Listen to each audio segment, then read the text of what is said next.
जब हम मर्दानी फ्रेंचाइज की बात करते हैं ना, तो लगता है बस एक और क्राइम थ्रिलर होगी। हाँ, एक नॉर्मल एक्शन फिल्म जैसी। सही कहा। पर हमारे पास जो रिव्यूज और आर्टिकल्स का एक पूरा स्टैक है आज, जिसका हम विश्लेषण करने वाले हैं, वो एक बहुत डार्क रियलिटी की तरफ इशारा कर रहा है। और आज हमारा मिशन भी यही है कि इन सोर्सेस को छान कर ये समझें कि ये फिल्में बस एक्शन नहीं है। बिल्कुल नहीं, वो सोसाइटी की जो एक डीप रूटेड मिसोजिनी है और जो विक्टिम ब्लेमिंग का कल्चर है, उसका एक सटीक आईना है। और इन सोर्सेस से जो सबसे परेशान करने वाली बात निकल कर आती है, वो है मर्दानी 2 के विलेन सनी का कैरेक्टर डिजाइन। हाँ, वो साइकोपैथ। एग्जैक्टली। वो कोई आम गुंडा नहीं है। उसका मेन ट्रिगर पॉइंट ही इंडिपेंडेंट लड़कियां हैं जो अपनी बात खुलकर रखती हैं। वो उनसे नफरत करता है एकदम।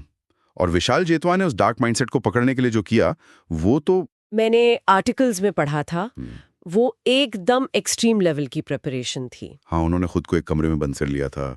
एक कुर्सी को रॉड से पीटते थे वो उस गुस्से को लाने के लिए। और शायद कई दिनों तक बिना साबुन के नहाया भी था, ताकि वो उस गंदे इंसान की हैवानियत को फील कर सके। बाप रे। और यहीं पर चीजें सच में डरावनी हो जाती हैं, क्योंकि प्लॉट में गहरा पैटर्न छिपा है।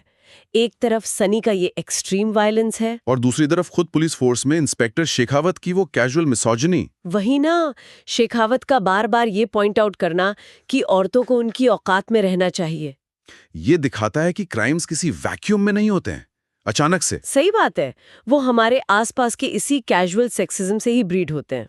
डायरेक्टर गोपी पुत्रान ने भी क्लियर किया था अपने इंटरव्यूज में। उन्होंने बताया कि ये कहानी 2013 के शक्ति मिल्स रेप केस जैसे हॉरिफिक सच पर आधारित है, जो कि एक बहुत ही भयानक सच है।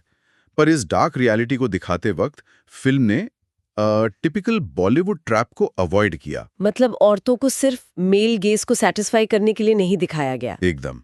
स्क्रीन प्ले में एक क्लियर फेमिनिस्ट लेंस दिखता है, जैसे वो टीवी इंटरव्यू वाला सीन जहां शिवानी रॉय बोलती है ना, बराबरी तो दूर की बात है सर, फिलहाल हिस्सेदारी मिल जाए ना। ये लाइन सीधा हिट करती है। पर यहाँ रिव्यूज एक बड़ा इंटरेस्टिंग पैराडॉक्स भी हाईलाइट करते हैं। एक तरफ मेल गेज को रिजेक्ट करने की बात हो रही है, और दूसरी तरफ फिल्म का नाम ही मर्दानी है, जिसका लिटरल मीनिंग ही पुरुषों जैसा होता है। क्रिटिक्स ने इसी आयरनी पर सवाल उठाए हैं कि एक फुली फेमिनिस्ट मूवी को अपनी लीड की ताकत डिफाइन करने के लिए एक मैस्कुलिन टर्म चाहिए। ये सच में एक विरोधाभास है। और इसी आयरनी और जेंडर डायनामिक्स को अगर हम मर्दानी 3 के कॉन्टेक्स्ट में देखें तो नैरेटिव और कॉम्प्लेक्स हो जाता है। क्योंकि इस बार शिवानी रॉय किसी टॉक्सिक मेल से नहीं, बल्कि अम्मा नाम की एक फीमेल विलन से लड़ रही है। एक औरत का ही दूसरी औरत को एक्सप्लॉइट करना फ्रेंचाइज के नैरेटिव में एक और भी डिस्टर्बिंग लेयर जोड़ देता है। ये ट्रांजिशन सच में शॉकिंग था। शुरू में लगता है 93 मिसिंग बच्चियां हैं तो कोई बेगर माफिया होगा, पर आर्टिकल्स उसके पीछे का जो सच बताते हैं वो हिला देने वाला है। मेंटली डिस्टर्ब कर देता है यार।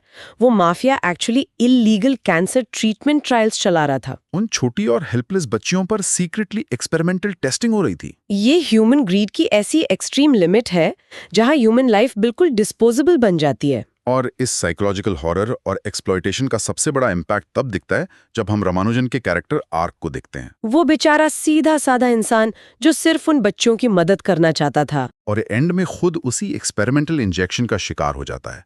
उसका पैरालिसिस बस एक प्लॉट डिवाइस नहीं लगता, वो पार और करप्ट सिस्टम से लड़ने वाले एक आम इंसान की बेबसी का पावरफुल सिंबल बन जाता है। इन सारे सोर्सेज को एक साथ रखकर देखें तो ये सिनेमा हॉल के बाहर का सच दिखाते हैं। हमें फोर्स करते हैं सोचने पे कि आज